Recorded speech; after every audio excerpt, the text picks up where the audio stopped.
Hello, everybody. How are you today? My name is Danny Frankel. Today with me, I have as always, Greg. How you doing, Hello, Greg? I'm great. How you doing? And we are honored to be joined today uh, with Alex Ryals. Alex is the VP Security and Strategy for MicroAge. Thank you, Alex, for joining us today. Yeah, really glad to be here. Thanks for the invite. Absolutely, absolutely. So, just to remind everybody that the purpose of Cyber Wise Guys is to run some shorts, clips, if you will, of podcasts talking about trends and technologies together with our guests, hopefully trying to create some interest with our listeners to give them some ideas of what's going on in the market and help them start their investigations into different technologies and trends and what's going on in the market. So they would be, I would say, cyber wise, Yeah, to say the least. But Alex, before we jump into questions and everything, would you mind? Obviously, you and I know each other for quite some time now, but would you mind maybe giving our listeners a little bit of background about you? Sure, I'd love to.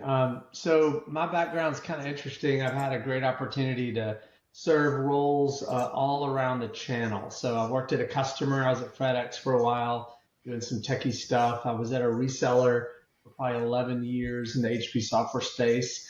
I spent 11 years in distribution, which is how I came to know you, Danny. I Mm-hmm. sold my business to Avnet years ago, and they asked me to build a cybersecurity practice for them. So I ran a North American cybersecurity practice for Avnet. Avnet sold half their business to Tech Data. Mm-hmm. So they asked me to pull together a cyber practice for Tech Data in North America, which was a lot of fun. And it was then that we built the cyber range there at TD SYNNEX.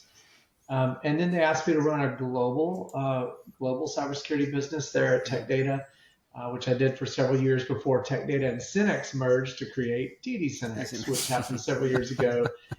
So they asked me to pull together the global cybersecurity business for TD SYNNEX, which is such a great opportunity to work with all the different vendors in the market in the cyberspace and a lot of the resellers in the community. I left there to go to the one area I hadn't been at. I'd been at a customer, a reseller, a distributor. So I went to a vendor to run the global cybersecurity partner program for Ping Identity, Mm-hmm. and did that for the last 3 years.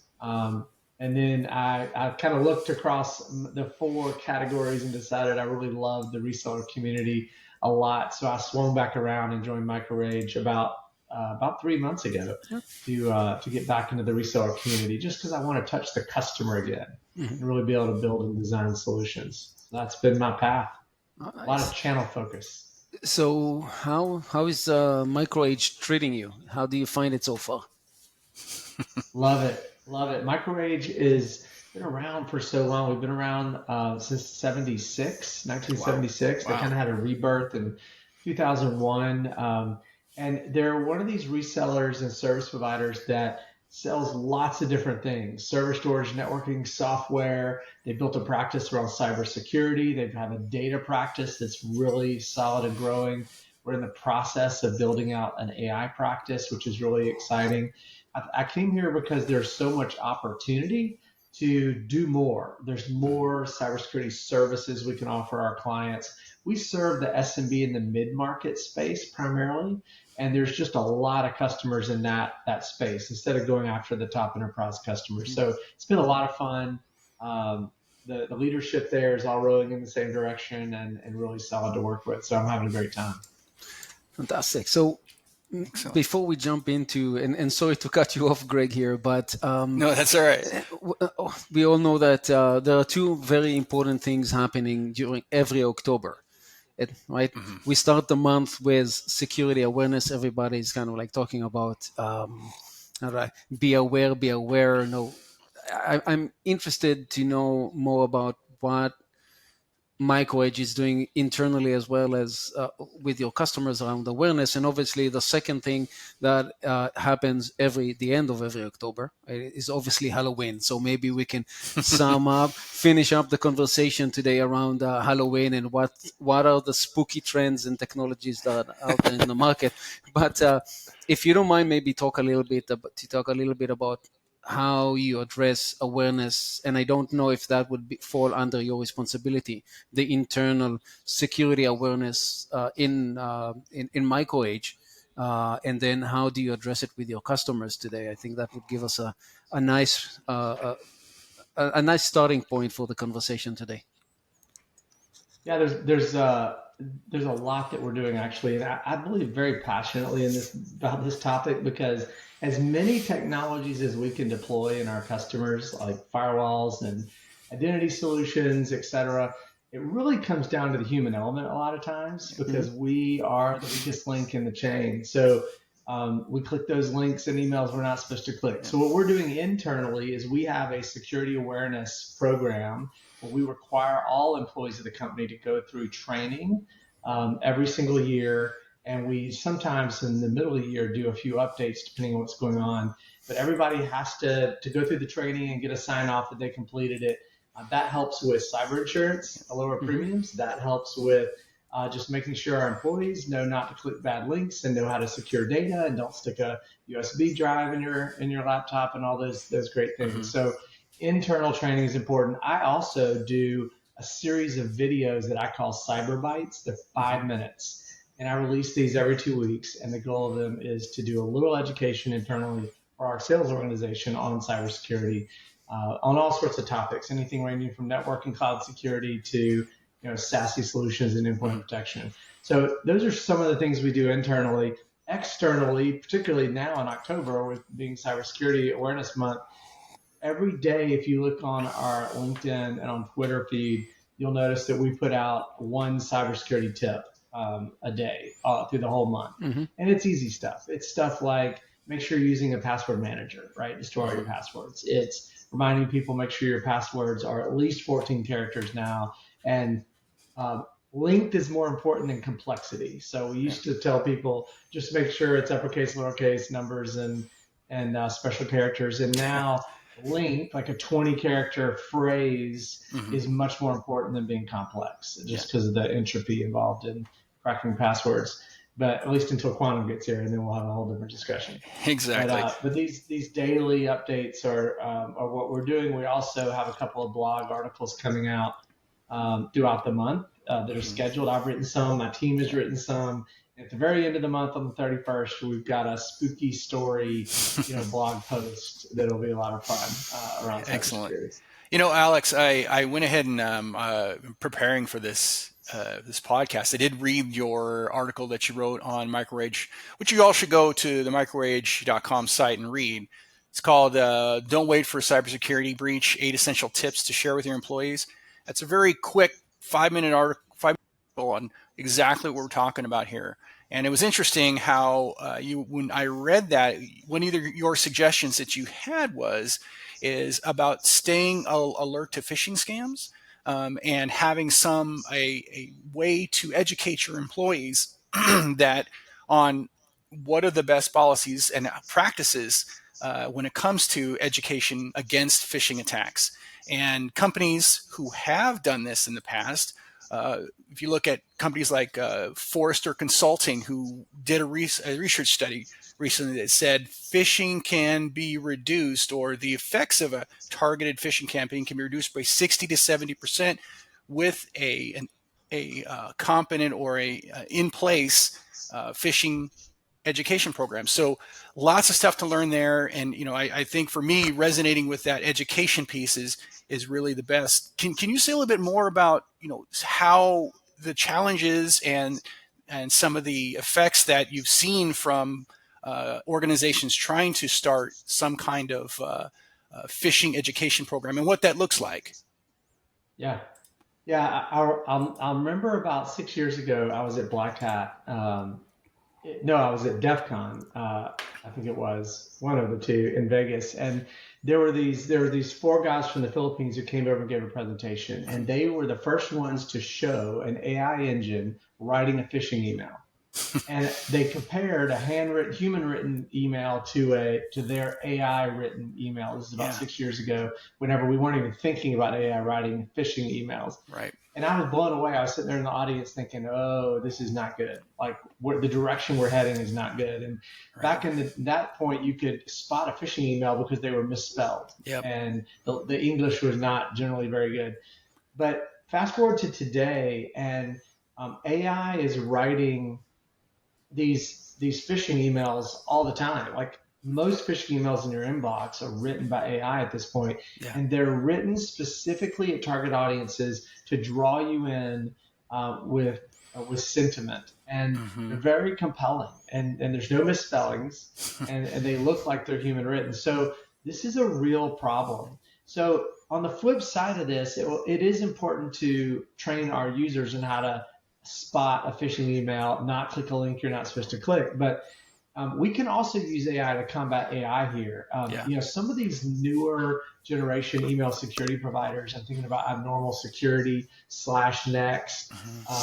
Sophos has a new email security solution. Mimecast just bought a company, Code 42, and they also bought Aware Security. These things have AI engines that can try to detect AI-written phishing emails or human-written phishing emails by reading the content of the email and trying to identify whether or not it's trying to get you to click a link. It can even do it if the common tactic is, a lot of times they'll write the email and snapshot it as an image, and the image of the email is what's in your email. So used to, you couldn't parse an image with writing on it, but now we can, because AI engines can break down an image into text and then scan the text. So fighting AI with AI to prevent phishing is important. So the message here is, make sure you have a user awareness training to make sure your employees know that they should be on the lookout for phishing emails, and don't click links that you don't know for sure where they came from, but also have a modern email security tool in place that will filter your emails for malicious links, go detonate them in a sandbox, come back with either no link in the email, or scrub the link so when you click it, it goes through a sandbox utility. These things are so important today because, once again, users are the weakest link. Absolutely. I mean, that's one of the things that I have constant communication with my partners and customers that I work with, is to say, hey, look, I know you're a little reluctant about AI. It can be a complex thing to bring on. And in a lot of cases, they're unsure on how to bring it into their environment and what they're going to use, what's the value that it's going to bring to them. But one of the things I can confidently say is, hey, you need to have this in a security capacity. Find those team members that can do this, these third-party vendors who have these ability to help you harness this AI, because I can guarantee you that even though you're not using it, those who are trying to get in and compromise your environment definitely are. So it's good to see that there's somebody else out there actually saying that as well. So yeah, it's certainly something that every organization, regardless of size, is looking to take on. Yeah, we're all familiar with ChatGPT and probably use it to write our emails and write marketing slicks and all that. Worm GPT is the jailbroken version of that writes phishing emails, and we all have to be aware of the capabilities of Worm GPT as it continues to evolve. Right. So, Alex, what would be the process for MicroAge, for example, right? And maybe in other capacities that you've been in the past. What would be your advice for customers who are kind of interested in learning more and maybe even implementing AI-based solution to counter AI threats today? How would you go about it? AI threats in general, or email specific? Let's start with emails and phishing. Yeah, as I mentioned, looking at your current email security solution and seeing if it has sentiment indication capability, or if it can analyze email for, to determine phishing. If you're relying just on Microsoft email, then you don't have enough, right? You need something on top of Microsoft email in order to provide some of this capability typically. So I would reach out to your vendor. Most of the security vendors, Mimecast and Proofpoint and Aware and Abnormal and many of the others, they're all doing acquisitions like multiple a year right now to add this kind of capability. For instance, brand inspection and analysis capabilities. So when you spot an email that degrades your brand as a customer or company, it can notify you, or phishing analysis email capability, or looking at advanced malware threat in attachments or in JavaScript or VB script attached to emails. All this capability is evolving rapidly. So my best advice is, if you haven't touched your email security solution in like 3 years, you need to go back to your vendor that you're using and ask for an update on their latest capability. Mhm. What features do they have you're not even turning on because you don't even know about it? Email security is one of those things that a lot of people will turn on and kind of forget. You really should be watching it regularly and tweaking it, fine tuning it, looking at false positives, making sure they're not there, and then asking what capability you're not using that's been added behind your back and you didn't even know was happening. Mhm. Are there any other, well, are there any, well, that would go well around the email and the phishing attempts, but um, are there any other threats today or trends in threats that you would feel at the top of the list? If, like, I would say, similar to phishing. We spoke to some people in previous episodes that's indicated that identity is a big thing. So what else do you see as a big threat, I would say, or serious threats to organizations today? Yeah, there's probably a couple. The evolution, just to circle back quickly to phishing, phishing gets more complicated with AI when you deal with Hmm. deep fakes. So we've been talking about business email compromise here so far, but whenever you get a smishing, which is SMS texting, or vishing, which is video, communication, Hmm. it's becoming more and more common for you to get a phone call from your CEO that sounds exactly like your CEO, and it's not your CEO. Telling you to do something like post a financial transaction or something. So deep fakes are a real threat and something that's becoming more and more reality every day as these AI engines evolve. So make sure that if you're asked to do something suspicious, double check, Yeah. right? If you're closing on a mortgage for your home and you get a phone call from your from your real estate broker who's giving you the bank account routing number to send your deposit, don't just take their word for it. Make a second factor of authentication, if you Yeah. will, and verify these things come from where you think they do. Another area I think that's increasing in threat for us is just the constant adoption of cloud. This is nothing Yeah. new. People have been evolving to the cloud for a long time, but we're finding that the attack surface of cloud is just increasing every day. Yeah. And it's not that cyber criminals are even terribly smart at hacking the cloud. If it's in Azure or AWS or Google, it's that we have constant misconfigurations, Yeah. poor security hygiene, improper access controls. We have connections to our cloud environments from third parties who have poor security, and we don't Hmm. validate their security first.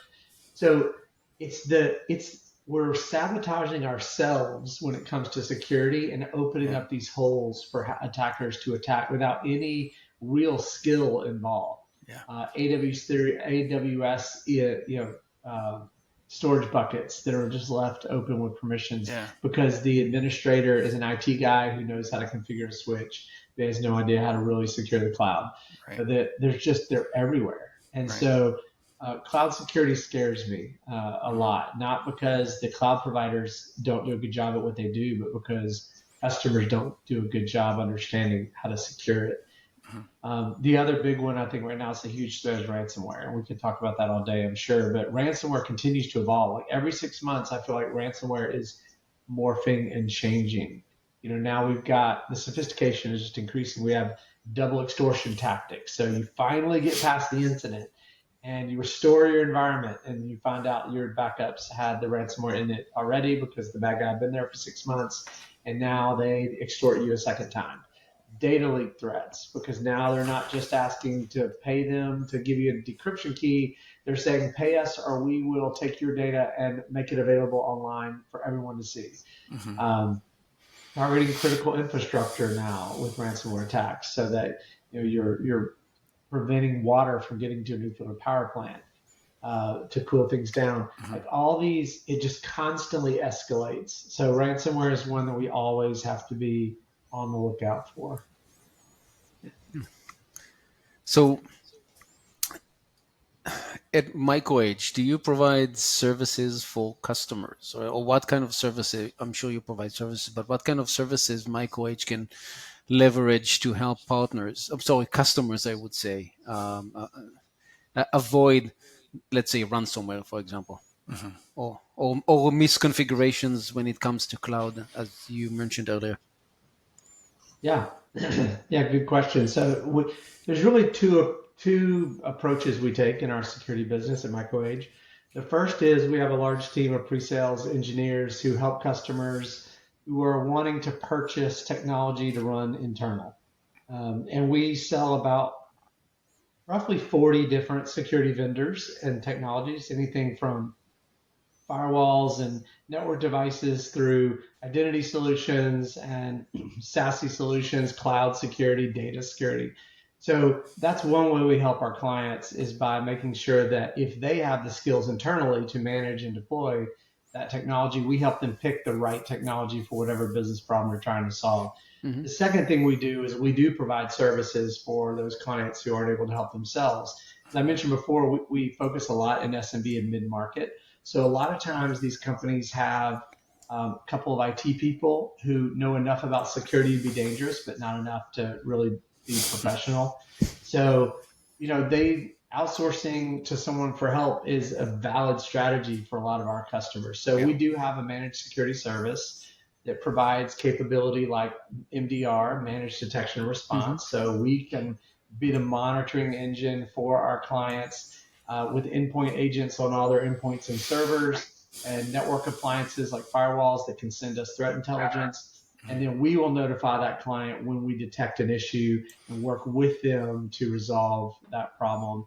We also offer identity solutions like multi-factor is really a common request we get from our particular audience, turning on MFA capabilities. So we have a managed service around MFA. We have a managed service around email security. We also manage end-user security awareness programs for customers. And then we do a lot of pen testing and vulnerability assessment. Yeah. That's probably the most common thing we do. Mm-hmm. Every single week, I'm approving another pen test or vulnerability assessment, SOW, for a client. And we do black box and white box and gray box pen testing, external and internal.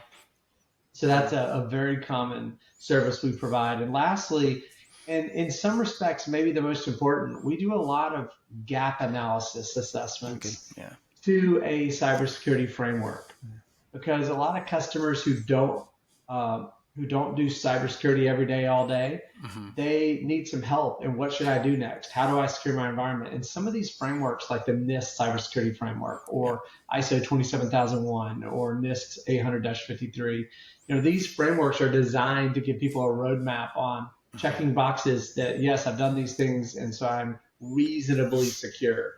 So we go into companies and help do a gap analysis to whatever framework they need to align to, based on the regulation requirements, or maybe an industry requirement, like if they have to model the PCI if they're in retail, or HIPAA, high trust if they're in healthcare. And we then give them a report that says, here's your gaps and here's a 3-year roadmap on how you can improve. Right. And then we work with them over a period of time to just improve their security a little bit every day. So that's probably one of the most popular things too. I probably do 2 of those SOWs a week. Yeah, I think that's one of the key things about being in the cloud is it's a team sport. So you can't, just like you said, there's so many ways to misconfigure your security in the cloud that you need a team to help you with that. And I think if you don't have those kinds of resources, I mean, there are tools, Security Hub or Defender for Cloud, you can look at to help you and get with those guidelines. However, it really is a team sport. And the more you're able to bring on partners like yourself that can help you come in and do those critical pen tests. And you're absolutely right. An organization would do very well to have a regular pen test done and then use that to guide their security on where they have gaping holes, in their layered defense. So yeah, it really is a team sport, and bringing on those partners that have that knowledge, that can do it efficiently and present that to you in a way that you can understand, because we all have a million things going on, is critical to being successful in the cloud. Well, you've mentioned earlier, Alex, that you have customers asking to help with multi-factor authentication, MFA. And it's kind of surprising because up until very recently, most of the customers and partners that we spoke to were kind of, we don't want that, or customers actively, deliberately and actively deactivating MFA. So I'm kind of surprising that you have customers that are coming back to you and say, help me either implement or activate that. This is kind of surprising. Yeah, what a great topic. I'm so glad you brought that one up, actually, because there's a misnomer here I want to clarify. And I learned this working at Ping Identity, right in the middle of the identity space for a long time. There are a lot of customers who turn off MFA because it irritates employees, right? Or customers, if it's a CIAM use case, customer identity use case. But the truth is, there's ways to do MFA that don't have to be painful. I think of it as smart MFA or context-sensitive MFA. Let me give you an example. If I'm in my home office, on my network, on my corporate laptop, I shouldn't be getting an MFA prompt when I log into our email system, because I'm on a known place on a known secure device. But yet, if I'm on the same corporate laptop in a hotel, maybe I do tip on MFA and make me sign something or enter a key or do whatever. If I'm on another device, not corporate device, and in a public setting, I should probably have multiple, the real MFA, multiple, factors of authentication. Something you have, something you know, something you are, somewhere you are. So we can use context to determine the level of MFA we throw at a customer or an employee, and that's something that a lot of customers, especially in my space with SMB or mid-market, they didn't purchase the level of identity solution that allows for context-sensitive authentication, and that's really, really important. It will reduce what we call MFA fatigue, because that's a real thing. People get tired of MFA all the time. So if we just do it when we're detecting a device connection or an IP address source we're coming from, or a geolocation you're coming from, we can context sensitively add that friction, if you will, to the authentication process. So what we do is we talk to customers about how to reduce this MFA friction with context-aware authentication, and deploy that for our clients. The other thing you've mentioned earlier, that you MicroAge work with about 20 different vendors out there. Again, sorry? 40. Sorry. Wow. Even more impressive. Which really kind of like sparked two questions in my mind. First is, how do you select the first question would have I would say two parts for it. First, how do you select a vendor when you're looking at a new technology, or maybe a technology that you believe that your current vendor for that specific area isn't the best, right? Or isn't the most up to date in terms of the technology and the capabilities. So what do you look in terms of qualities and when you're trying to choose a vendor? Is it something you can talk about? Yeah, absolutely. In fact, I love this topic because one of the favorite jobs I had at TD SYNNEX when I was there is talking to all the security vendors in the market, hundreds of them, and trying to decide which ones does TD SYNNEX offer, on the line card. And that was a big part of my job. I loved that part of the job, actually. So there are probably close to 1,200 cybersecurity vendors on the market, right? So 40 is actually not that many related to all of them out there. But The way I think about it for MicroAge is if you really get down to it, I could probably sit here and name off the top of my head about 30 different categories of security, right? Data security, cloud security, mobility security, et cetera, et cetera. So 40 vendors again doesn't sound like a lot in the context of knowing that there's like 30 areas of security that you could buy a tool for, right? Mm-hmm. So the way I think about it is I like to have what I think of as a top right Gartner Magic Quadrant offering in Mhm. each of the main categories because some of our customers are willing to have the budget for and understand the value of purchasing a top tier security vendor for whatever they're trying to do. Think about CrowdStrike for endpoint Mm-hmm. security is a good example. I'm Um, afraid to think about CrowdStrike nowadays. well, I don't. Yeah, that's a they're whole other they're a topic good we could talk about if they're y'all a want good to. But they have a good solutions, but whenever someone tells me, "Oh, they're you going need to to be think about," fine. That little hiccup will not even be a blip on the radar. yeah, It's already passed, so yeah. I'm not at all worried about that for them. But um, then I like to look at a secondary offering in that category that's not top tier because we have an SMB and mid market, which is our space. Um, it's okay to pick a fifth or sixth level player. It's cheaper, doesn't have quite as many bells and whistles, but is Hmm. good. So what I try to do is find those. I'll call it a B player, for lack of a better term. But you don't understand what I'm talking about. I need an A player that I can offer customers who have the budget and the complexity to need that. And I have a B player that is good and they're cheaper and they don't have as many features and capabilities, but the client doesn't need that level of sophistication because they're an SMB or mid-market client. And so we sell that to clients that fall in that category.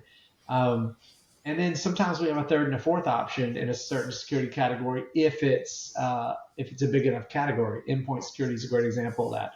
We sell 3 or 4 endpoint security solutions because sometimes nowadays clients do about 70 to 80% of their research on what to buy before they ever talk to one of my Hmm. reps Right. because that's the value of the internet nowadays, especially with AI and chat bots. So by the time they show up, they might already tell me they just want to buy Sentinel One. Fantastic. Let's talk about Sentinel One. So so I like to have an A player and a B player in each category. There's lots of categories to choose from. We don't have a player in every category of security. If you think about 30 categories, but certainly the top probably 15 or 20 categories we have covered because those are the ones that we're asked about most often. Yeah. So Does that make sense? you actually answered the second part of my of the question that I wanted to ask you. So the first was how you choose one. The second one was how would you recommend a customer, which and knowing that every customer is a different situation, right? It's a different scenario. So you kind of answered to that. And but for the second question I wanted to ask you. Um, oh my God, I can't believe I lost my train of thought here.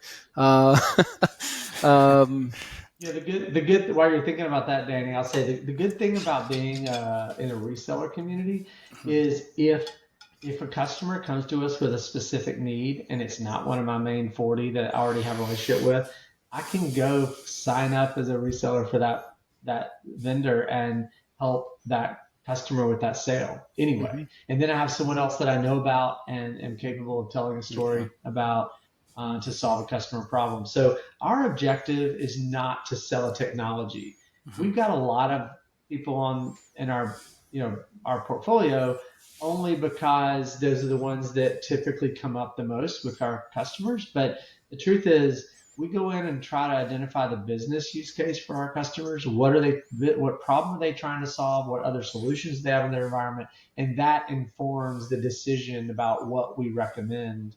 Right. And usually there's something in our portfolio that we already have that solves the solution. But if not, we'll go form a partnership and bring the right solution to the table for the customer.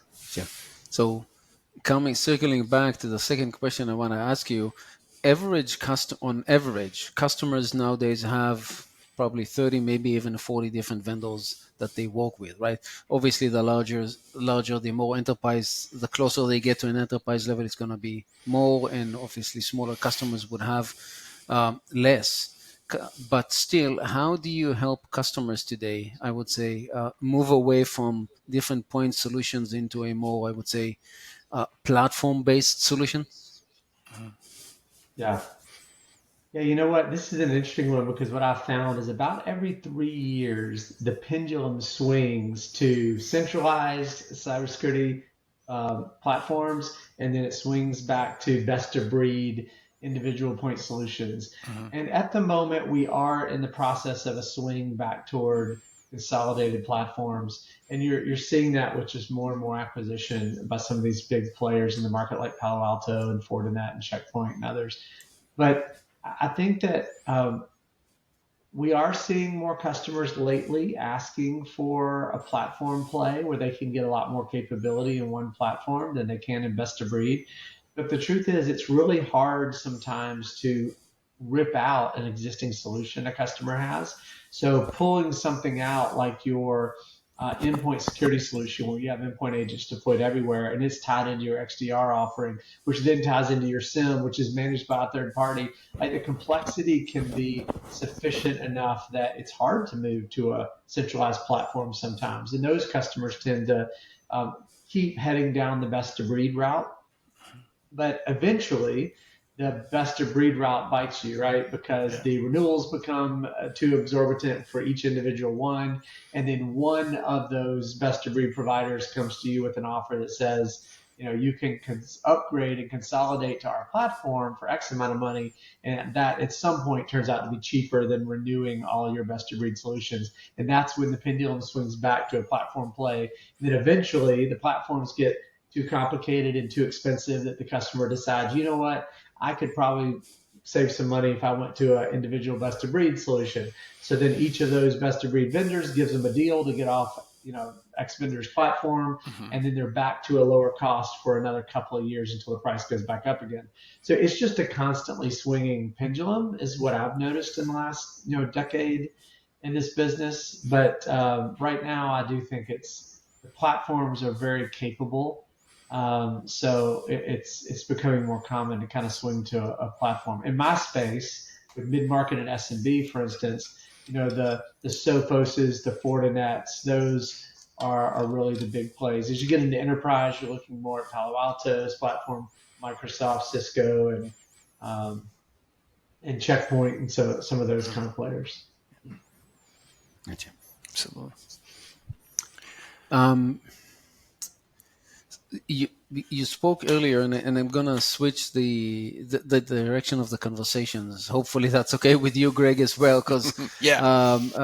you can tell me to shut up if you like. I won't It's all be right, Danny. I insulted. got you. For sure. It's just that we have Alex here, and No, Alex it's is great. one of those people that we have a lot of grounds to cover with. Yeah. So we have to get going. But you've mentioned some compliance or regular Mhm. compliance and governance standards and so forth earlier. So how can a business, right, ensure that they're staying compliant with cybersecurity regulations like GDPR, CCPA, and others? Yeah. Is it Yeah, obviously you were talking about gap analysis and what have you, but can you dive into that a little bit? sure. It really comes down to assigning someone in the organization to be your compliance officer and then tasking them with figuring out what that means. So, for instance, in security specifically, one of the ones I recommend the most, if you're not required by regulation to follow a certain framework, then I would recommend the NIST cybersecurity framework. It's Mhm. probably the easiest one to achieve, and more importantly, the easiest one to understand. If you're working with the DoD Mm. and you've got to go after a CMMC, Mhm. level 2 or level 3 compliance, that's a much more complex process, a lot more controls Yeah. to have to follow, and it's a lot of studying and reading to figure out how to even comply with all that stuff. But if you don't have to follow a prescribed um, framework, I recommend the NIST cybersecurity framework. There's 6 categories of the new NIST cybersecurity framework 2.0: identify, detect, protect, respond, recover, and governance. And Each category has a certain number of security controls that they recommend you follow. There's not really a certification to it. It's not like you would be audited to a NIST cybersecurity framework standard. But if you're just looking to make sure you're covering your bases in all the Mm-hmm. right areas, Mm-hmm. make sure your data security is under control and your cloud security, et cetera, then I think the NIST cybersecurity framework is a great place to start, just because it's achievable for an average CISO who Mm-hmm. doesn't have a massive budget or a huge team. You can achieve that one. We do a lot of this cybersecurity framework consulting. I think that's goes back to what you were talking about earlier about assistance. If there are tools actually that are out there that can help you become compliant. Not only become compliant, but demonstrate that compliance. Whether that's for just an internal audit situation or whether that's for some third party agency that's going to audit you. The fact that there are tools available from many different vendors, all of the ones you mentioned actually, that can help you achieve these especially comes to NIST 853 Rev 5 or whatever Rev you're using. It can really help you to create reports. It can help you to see where you can improve to achieve each one of those specific points. So I think that's just another statement for how using these automated tools and using partners again to measure environment to see where you are compliant is again critical. You can do it yourself. I mean, anyone can. Like you said, Alex, you could just look at the documents and try to make your way through it, but it becomes a substantially much easier and much more transparent effort if you're able to bring in an analysis tool that can help you do that. And that's again, it's not one particular vendor that offers that. It's for me again, my specialty is cloud. All the cloud providers have some form of that in their environment. And so again, really getting in there and using those tools to assist you so you don't have to do so much work up front when you can spend that effort and those resources in bringing forth those controls instead of having to analyze the documents over and over again. Yeah, we actually, funny enough, I have a call with one of those today. Oh, there you go. Vanta is a compliance tool. We're resellers of Drata, which is another really good compliance platform. I talked to Aptiga last week. They're another good one. So the cool thing about those platforms, as you pointed out, is they support dozens of frameworks. And if you're going after like SOC 2 as an example, if you're a managed service provider or maybe trying to get your NIST cybersecurity framework, if there's a specific control that says you require your employees to reset passwords every 90 days, let's say that's your control, the platform will track all the various frameworks that use that control and tick it off as done, right? So if you are using the NIST cybersecurity framework today, but then you find out you need to be CMMC level 2 compliant, and you pull that framework into your tool, it will automatically update your CMMC2 progress with all the controls you did when you were trying to get your SOC 2 or your NIST cybersecurity framework. Right. So the other cool thing about those platforms is they have integrations, technology integrations built in, where they'll connect to your Microsoft Office 365 environment, as an example, and scan and do things like track your turning accounts on and off as employees come and go in your company. And it's all automatically integrated, so it will update the status of your controls in real time.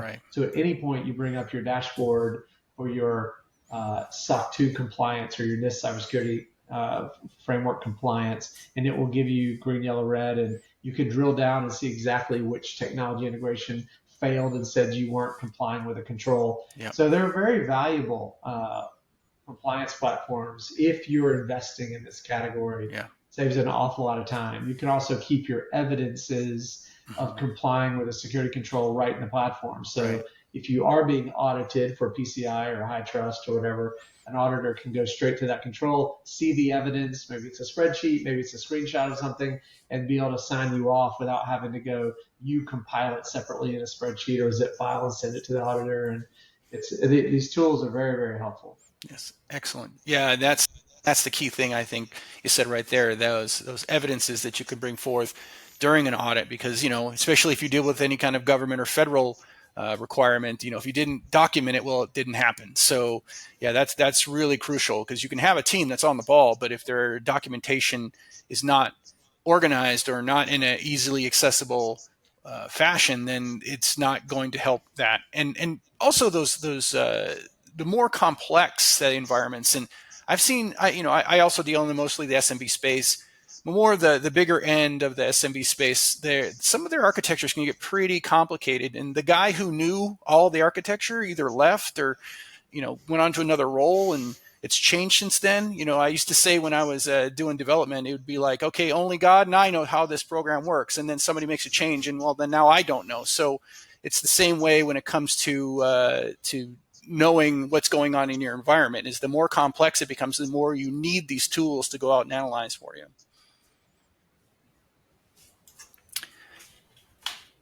So I think what's important, now that we've talked about compliance, I think what I'm curious to know a little bit about is, where do you see cybersecurity going in the next 5 to 10 years? Alec, where do you see? We talked a little bit about moving this unified platform versus the best of breed, but overall, where do you see it going from here? Like my job and your job, where are we going to spend most of our time in the next 10 years? Both of you will be replaced by AI. No, I'm joking. Danny's actually an AI right now. He doesn't really hear. Hasn't been here for years. I built him in the basement. Yeah, the thing about cybersecurity, I think over the next 5 to 10 years, is it's not going to get easier. To the contrary, yes. I feel like it's going to get harder, because the battle will be much more automated every day. Like even today, a lot of cyber attack is automated. It's not that you're being targeted typically as an individual or a company. It's that there is a bot out there that is broadcasting wide a cyber attack. And if you don't have good security, you will be caught up in their net. And then now it's your problem, right? So I think that the sophistication of that will be more and more as AI continues to develop. Tools like WormGPT that are designed to be automated to write malware is going to continue. We've even got, the story recently came out about, we know that AI can write source code for developers, which saves them time and in theory writes code that's more secure and less error prone. But some researchers showed the other day that you can poison the training data that a large language model uses to train itself. Yep. And if you poison the input data correctly, then you can have the large language model spit out code that has vulnerabilities in it. Right. And it's not a problem with the large language model. It's a science in how you manipulate the input data to train that model that allows it to output, malicious code. So that type of sophisticated attack, the fact that AI can be used for good, but it absolutely can be used by bad guys for bad. I think us coming to terms with that over the next 5 years is going to be an interesting process. Another threat in the future, or where I think cyber's going, is quantum computers are coming online here soon. They're already here in a fashion, but they're not strong enough to really be an everyday topic for society. But we're probably 5 to 7 years away from quantum being a relevant topic for us in a podcast like this. Right. So, and that's just publicly, right? Nation states will have quantum before that, and we're not going to know a lot about those stories. We'll just see the results of that. But quantum encryption is a big topic that we will be talking about for the next 5 years. NIST has just finalized, I think, their top 3 quantum safe encryption algorithms recently. And so a lot of the vendors like Cisco and others, the network vendors, are starting to come out with early implementations of these quantum safe encryption algorithms.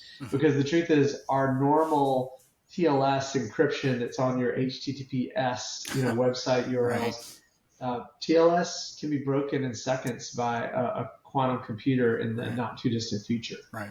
So once that happens, all communication with your bank or with wherever is going to be compromised. So we will see in our industries, distribution, reseller community, we'll see a lot of refresh of equipment Mm-hmm. to take advantage of new network equipment that has faster processing chips to Mm-hmm. be able to do these quantum safe encryption capabilities with new algorithms that have to be deployed to all your network switches and devices. And that's going to be a pretty major transformation for the industry over the next couple of years Yeah. as more and more of these quantum safe algorithms become available and as we all prepare for a world of quantum computing. Right. So then you merge quantum with AI and you get, uh, some people would say utopia, and some people would say a super scary, Cyberdyne systems. yeah, cyberdyne solution. So Oh, that's going to make security even more complicated, Yeah. right? So it all comes down to power, Mm-hmm. because in order for AI to continue to evolve at the pace and rate it has been and have the impact it can have on our futures, it all comes down to powering AI. Mm-hmm. This is why Microsoft just announced they're opening Three Mile Island Yeah. nuclear plant, because they're so desperate for nuclear power, because Mm-hmm. AI can't progress without it. I think Sam Altman said the other day, who owns OpenAI, that he can roll out ChatGPT 5 probably with current power, but ChatGPT 6, they can't roll it out right now with the current power Right. capability in the US. Like there's Right. just not enough power to really Right. do GPT 6. So something has to give, and something will change. Right. There will be investment in more power capability. Um, and when that happens, we can power quantum and AI, and then our cybersecurity jobs Mm-hmm. are locked in stone. Like we'll never not have jobs. well, maybe Exactly. I'll ask ChatGPT to give me instruction on how to build an arc reactor, like Tony Stark, and maybe that would maybe that would give Well, enough power. this I whole this is sorry, go this ahead. whole AI thing going harnessing the quantum computing. That's why I say please and thank you to ChatGPT when I use it. So so no but that's all very very important to know that there still are some limitations we have, but we need to be looking at, as cybersecurity analysts and professionals, we need to be looking down that road to help provide the guidelines, because I'm getting those questions every once in a while. Is, hey, what's the plan for quantum?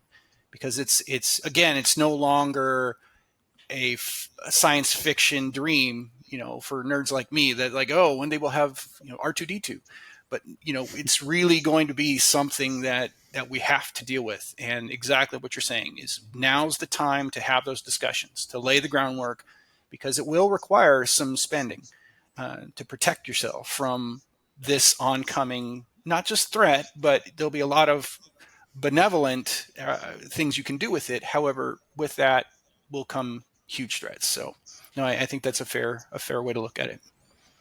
Thank you. I gotta tell you, thank you both. Thank both of you, because you really checked marked with the AI and quantum computing. You really checked marked the spooky portion of wrapping up Welcome our to conversation. Halloween. Yeah, My daughter made that for me. yeah. So thank you for that. But maybe before we wrap up, maybe final question for you, Alex. What would be the one piece of advice you would give to around cybersecurity you would give to business leaders as they prepare for those, if I would say, for existing and those emerging threats? Yeah, let me answer that this way. Let me give a piece of advice to company leadership and a piece Hmm. of advice to company cybersecurity people. Hmm. The advice to companies is, typically most companies don't spend enough money on cybersecurity until they're hit with a ransomware attack, and then they find out they have to dip into the coffers and spend a lot of money to Mm-hmm. recover, and then you have brand reputational damage. It is important to think about how you can find budget and spend money with your CISO to reasonably secure your environment. There's no way to completely secure everything, but you should Hmm. be doing the basics Yep. to secure the environment. And that leads into the advice for the cybersecurity professional at companies, which is, if you don't feel like you have a good handle on all the various ways an attacker might come into your environment, align to a framework that walks you through in a methodical way how to do that and gives you a wish list of things to go back to your leadership with over a 3-year plan and say, over the next 3 years, we need to be spending money on these things. And if your leadership won't approve it, then slip them a piece of paper that says, here's the risks of not doing it. If you could just sign this for me, that'd be great, because I don't want to be liable that we're not doing these things. So you, leadership, sign this that says you're accepting the risk. Right. And typically that opens up some pocketbooks, but that'd be my advice. Appreciate that. So I'd like to thank our listeners, right, for tuning into Cyber Wise Guys again, because staying secure means you're staying smart. And until next time, stay vigilant, stay informed, and of course, stay Cyber Wise Guys. Thank you, guys. Bye, everybody. Thanks.